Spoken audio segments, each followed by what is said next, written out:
একটি সাংস্কৃতিক সন্ধ্যা। আমরা আস্তে আস্তে সমস্ত পুরো অনুষ্ঠানই শেষ করেছি, তবুও আজ বিশেষ দিন, শুভ রাজ পূর্ণিমা। আজ আমার কবিতা কালো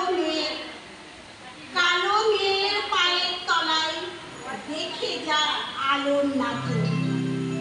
পায়ের পাতাটি শিশিরে শিশিরে আঁকে, ভোরের আলোয় নীল দিগন্ত হাসতে।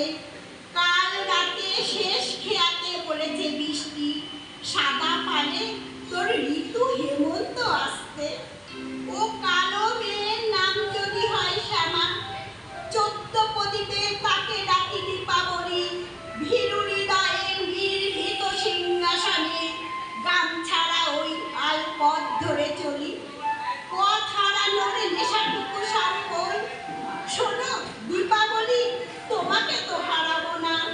সেই কবেকার হেমন্ত সঙ্গীতে সাইকেল ডাকে ও আকাশ সোনা সোনা।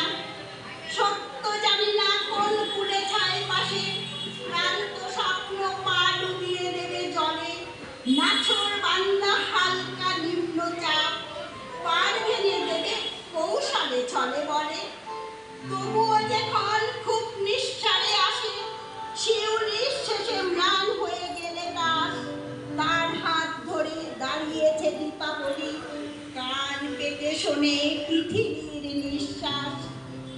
নদীমাতৃক সভ্যতা বাঁচে আশায়, আকাশ প্রদীপে নকশি কাঁথার বনে।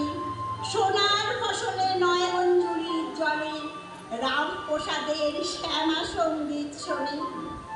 যেন অহেতুক কিন্তু মন খারাপে, জানি পারবো না তবুও তুলিতে আঁকি। কংসাবতীর গাঢ় নির্জনে আমি শ্যামা মেয়েটাকে দীপাবলি বলে ডাকি।